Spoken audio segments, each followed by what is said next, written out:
Okay, so just a quick Escort video. I have put the engine in. It's in, along with the trans. I couldn't get the engine in from the top, so I had to drop the crossmember down and put the engine in from underneath, along with the crossmember.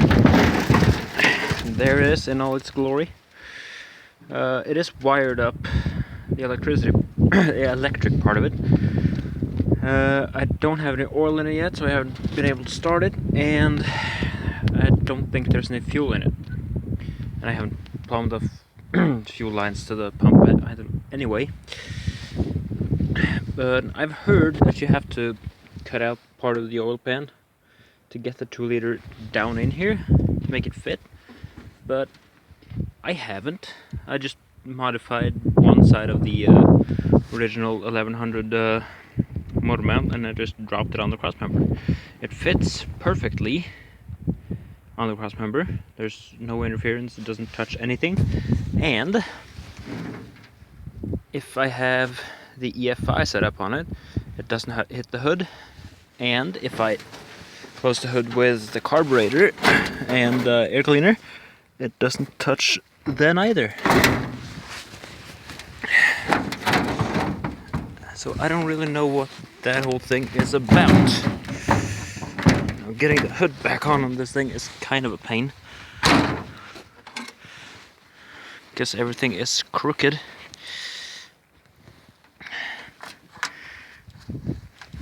And I actually traded the original hood latch for this. I traded for the grill, actually. So I don't have a hood latch, so I need those pins. But hey, racing pins. Now underneath here, you can see it fits. There's no interference up here on the, that's the steering rack. Some interference for the oil pan there, and it sits nicely behind the crossmember, and it's almost level with the crossmember. But I have a giant ass plate that I'm putting underneath here to sort of protect everything, because if I go a bit too fast over a bump and maybe jump it, I don't want to bash the oil pan. Now the transmission, that is a funny story. This engine and trans is from like an 89-ish Sierra, and that Sierra had a 5-speed in it. Well, some of them had, but this one is a 4-speed. The thing is, the 4-speed trans is, of course, it is as long as the 5-speed. So you can see that hole that is up in there where the light's coming through. That's where the gear shift goes, and up there is the actual shifter. Well, the hole for in trans at least.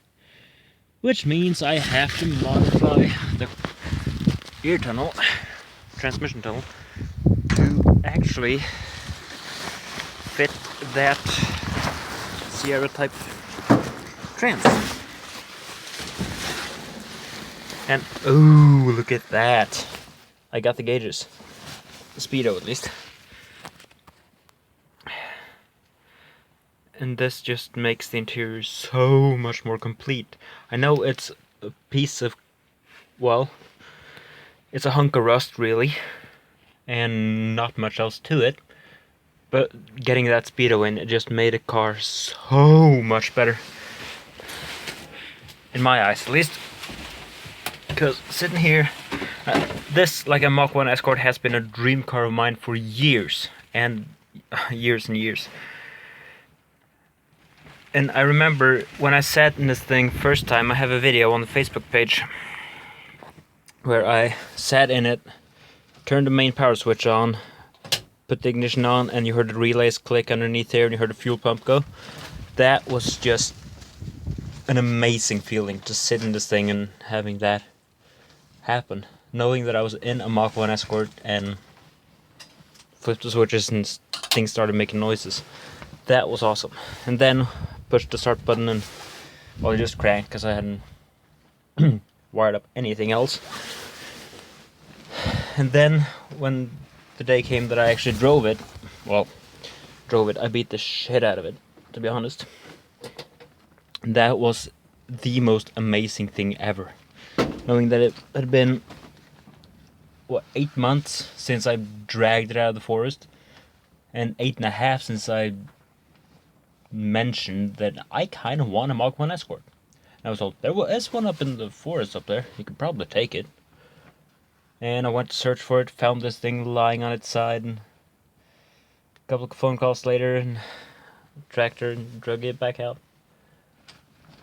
And 8 months after that, it was running. That was awesome, really. I did kill it at the same time, but hey, what would you imagine? Now, you can see here, this problem. Here's the hole for the shifter. This is the shifter for the Sierra Type 4 Speed. Goes in there. Well, it goes down like that, actually. On the original trans, it's here. On this trans, it's back here.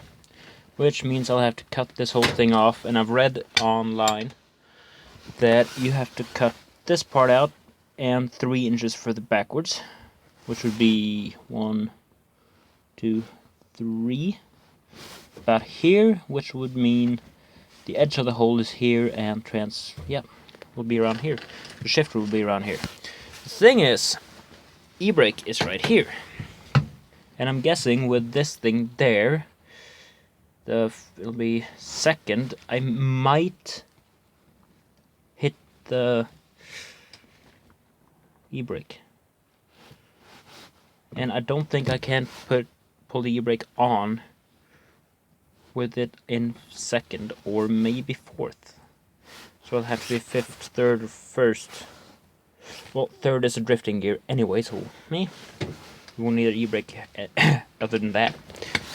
That and parking, and for parking, I guess just either put in neutral or first, third, or fifth. I'm sorry about the wind, it's really windy around here. Now, you can see this is just dangling. That's the boost gauge. I had that there.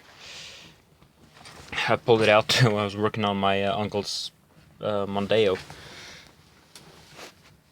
Try to figure out what boost problem that thing had. Now, I am thinking of maybe just getting 4 liters of oil, pour it in it, and put a little gas in the tank. Running the pump. This is wired to the ECU for the old Sierra injection, which is up there. So that runs the fuel pump when you turn it on. Since the EFI distributor isn't in it, it won't react to when it spins around. But that's fine. So it'll just prime the manual sort of fuel pump on the engine, mechanical one, and we'll prime that, and when I crank it, it'll spin around and give it fuel. Now, I do kind of want to do that, and it'll be really loud, but it would be awesome. And oh yeah, I have to, when I put the engine in, I put it in with all of this attached. This is the oil pressure sensor. You can see what it broke off. I think it might have caught on maybe the steering shaft, because the steering wheel isn't attached at this point, it's just down there. So this, I'm gonna have to change that and get the rest of it out of that T-piece. When I do that, I will probably try to start it back up, which it would just be awesome to have it running again. It's never been running for long, and it's always just been kind of sitting around in bits, but still, it is awesome, really. Well, anyway, that will do it for this time. It's already running to be a long video. Anyway, I'll be back later with more videos.